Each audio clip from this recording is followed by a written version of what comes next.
Assalamualaikum warahmatullahi wabarakatuh. Perkenalkan, nama saya Fahmi Kalamandullah dengan NIM lahir 121 Prodi Ilmu Kelautan di Universitas Trunojoyo Madura. Dalam video ini saya akan menjelaskan secara singkat mengenai materi sedimentologi. Materi yang pertama ialah konsep sedimentologi, yang kedua adalah morfogenesa pasif, yang ketiga adalah karakteristik sedimen, dan pada akhir video nanti saya akan menampilkan poster yang telah kelompok kami buat. Oke, tidak perlu berlama-lama lagi, langsung saja masuk ke materi yang pertama, ialah konsep sedimentologi. Materi yang pertama adalah konsep sedimentologi. Konsep sedimentologi menurut KBBI ada 3, yaitu pertama rancangan, kedua ide, tiga gambaran dari objek atau proses. Pokok sedimen terbagi menjadi 3 bagian, yaitu kimia, fisik, dan biologi. Sedimentologi berasal dari bagian dari keilmuan geologi. Secara garis besar, ilmu sedimentologi ialah ilmu yang mempelajari tentang proses pembentukan, transportasi, dan akumulasi sedimen di darat maupun di lautan yang akan menghasilkan batuan sedimen. Proses terbentuknya batuan sedimen salah satu contohnya berasal dari magma, di mana magma yang mulanya beku akan menjadi panas dikarenakan ada tumbukan yang terjadi antara dua lempeng tektonik.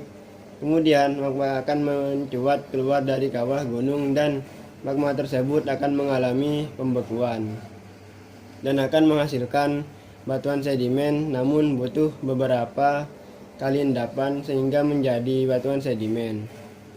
Geoslinical furrows merupakan suatu endapan yang berada pada permukaan bumi yang kosong. Sedimen terdapat di mana saja, termasuk di atmosfer. Apakah di awan terdapat sedimen? Jawabannya ada, dan sedimen itu disebut aerosol. Aerosol adalah sedimen yang melayang. Asolin adalah jenis sedimen yang dibantu oleh angin yang berhembus atau bertiup kencang. Siklus hidrologi, di mana terjadinya hujan dan hujan tersebut mengkikis batuan, lalu air tadi membawa sedimen lalu mengendap. Setelah mengendap lalu akan kembali lagi ke lautan, dan di laut terjadi proses pengkristalan. Fokus riset yang dilakukan pada tahun 1960 adalah memahami proses terbentuknya sedimen. Sedimentologi menurut para ahli. Pertama, Wedel 1932. Sedimentologi didefinisikan sebagai studi sedimen. Yang kedua, Nichols 2009. Sedimen adalah studi proses pembentukan, transportasi, dan pengendapan materi yang terkumpul lalu menjadi batuan sedimen. Yang ketiga adalah Britannica. Itu adalah buku disiplin ilmiah yang berhubungan dengan sifat fisik dan kimia sedimen batuan dan proses yang terlibat dalam membentukannya. Masuk materi kedua adalah morfogenesa pasif.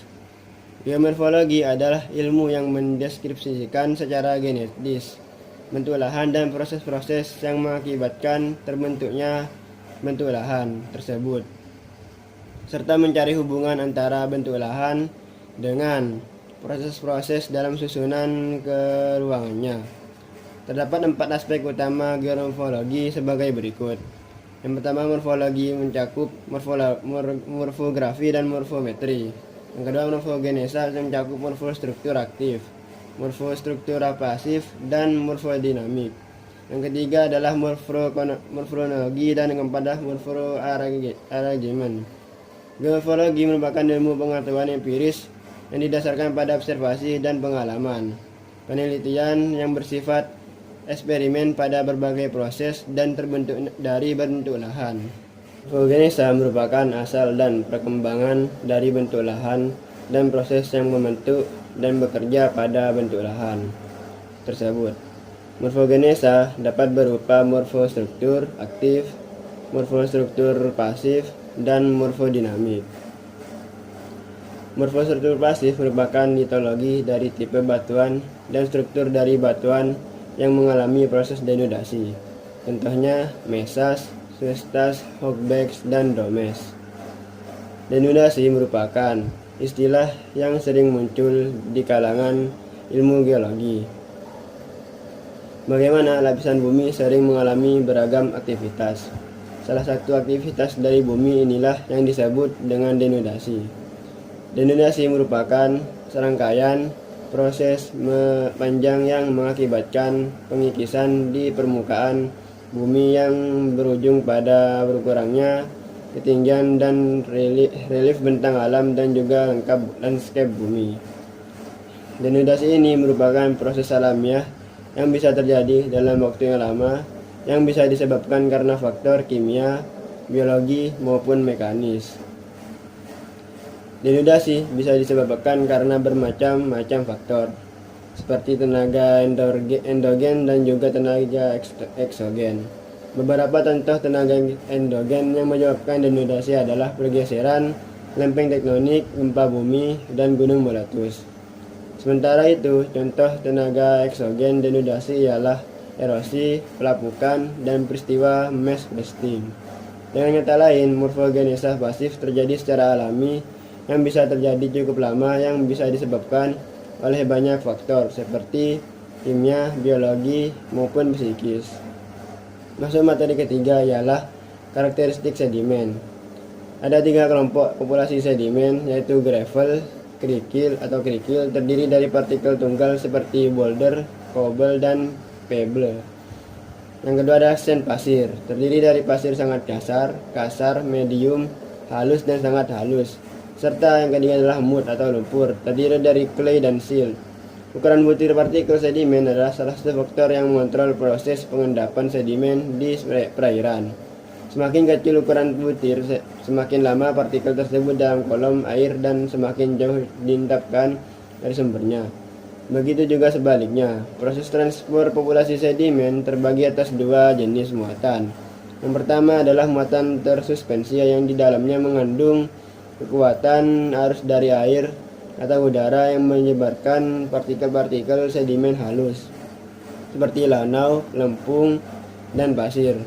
Kemudian memindahkannya dalam aliran atau dengan kata lain partikel tersebut berada dalam kolom air. Yang kedua adalah muatan pada lapisan dasar perairan dalam bentuk suspensi kolom air seperti boulder, pebbles, dan gravel ditransport sepanjang dasar perairan.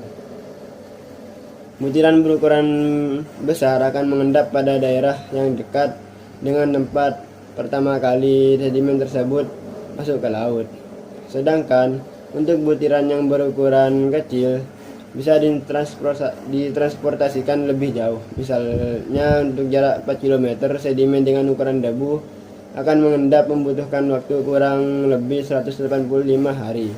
Secara teoretis, partikel berukuran debu bisa ditransportasikan di seluruh samudra dan akan mengendap sampai ke pasar setelah 50 tahun. Sedimen berpasir dimulai dari very fine sand, pasir yang sangat halus dengan ukuran 0,063 mm dengan ukuran P4, dan diakhiri dengan very coarse sand, pasir yang sangat kasar dengan ukuran 1 mm dengan P0. Terima kasih jika ada yang menonton video ini, dan mohon maaf bila ada salah kata. Wassalamualaikum warahmatullahi wabarakatuh. Berikut hasil poster dari kelompok kami.